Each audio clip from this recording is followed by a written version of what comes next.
Assalamualaikum warahmatullahi wabarakatuh.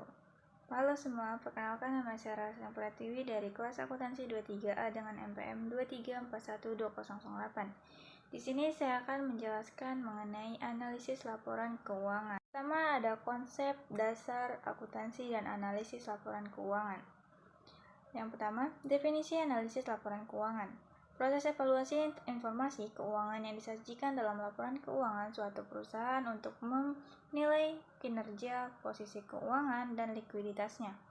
Tujuan utama dari analisis laporan keuangan adalah untuk membantu para pemangku kepentingan seperti manajer, investor, kreditor, dan analis dalam membuat keputusan yang informasional berdasarkan data keuangan yang tersedia. Yang kedua, analisis bisnis. Analisis bisnis dibagi menjadi dua. Yang pertama, prospect evaluation, dan kedua, risk evaluation.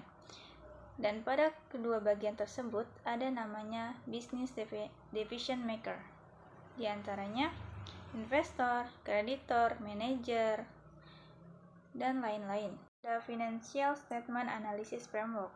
Kerangka analisis laporan keuangan adalah pendekatan yang digunakan untuk mengevaluasi kinerja dan posisi keuangan perusahaan melalui analisis laporan keuangan seperti laporan laba rugi, neraca, dan arus kas. Proses ini meliputi analisis tren, perhitungan rasio keuangan, dan perbandingan dengan standar industri atau pesaing.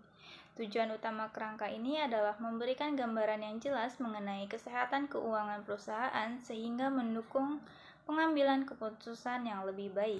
Ketiga, ada jenis-jenis laporan keuangan. Jenis-jenis laporan keuangan yang umumnya digunakan untuk menganalisis kinerja dan posisi laporan keuangan perusahaan adalah yang pertama, laporan laba rugi, menyajikan informasi tentang pendapatan, beban, dan laba atau rugi perusahaan selama periode tertentu.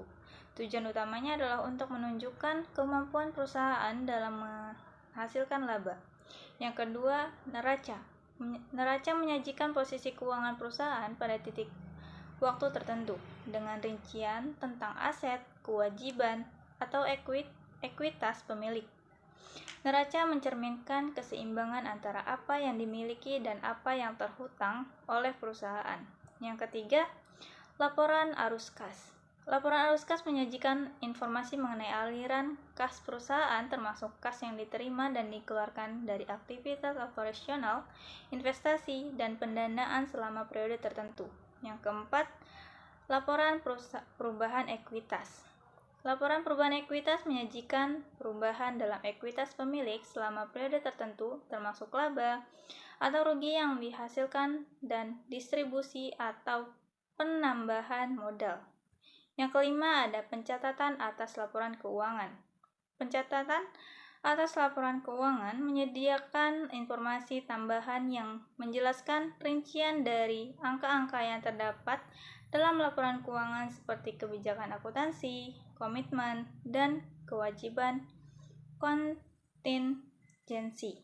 Laporan keuangan. Analisis laporan keuangan adalah proses evaluasi terhadap informasi yang terkandung dalam laporan keuangan perusahaan untuk menilai kinerja dan posisi keuangan perusahaan. Tujuan utama dari analisis ini adalah untuk memberikan gambaran yang lebih tepat, lebih jelas tentang kesehatan keuangan perusahaan, serta membantu dalam pengambilan keputusan yang lebih tepat oleh investor, manajer, kreditor, dan pihak terkait lainnya. Ada yang namanya analisis rasio keuangan. Analisis rasio keuangan ini dibagi menjadi 5 rasio. Yang pertama ada rasio likuiditas. Rasio ini mengukur kemampuan perusahaan untuk memenuhi kewajiban jangka pendek. Yang kedua ada rasio profitabilitas. Rasio ini mengukur kemampuan perusahaan dalam menghasilkan laba. Yang ketiga ada rasio solvabilitas. Rasio ini menilai kemampuan perusahaan dalam membayar kewajiban jangka pendek. Yang keempat ada rasio efisiensi. Rasio ini mengukur seberapa efisiensi perusahaan dalam menggunakan aset dan liabilitas untuk menghasilkan pendapatan. Yang terakhir yang kelima ada rasio aktivitas. Rasio ini digunakan untuk menilai seberapa baik perusahaan menggunakan aset untuk menghasilkan penjualan. Tujuan analisis laporan keuangan. Ada 4 tujuan. Yang pertama, untuk menilai kinerja keuangan perusahaan. Yang kedua, untuk mengidentifikasi potensi masalah keuangan atau risiko. Yang ketiga, membantu pengambilan keputusan investasi atau pembiayaan. Yang terakhir, yang keempat, memberikan dasar untuk strategi perbaikan atau pengembangan bisnis. Penjelasan tentang analisis laporan keuangan yang saya jelaskan. Jika ada kekurangan atau kesalahan, saya mohon maaf dan saya akhiri. Wassalamualaikum warahmatullahi wabarakatuh.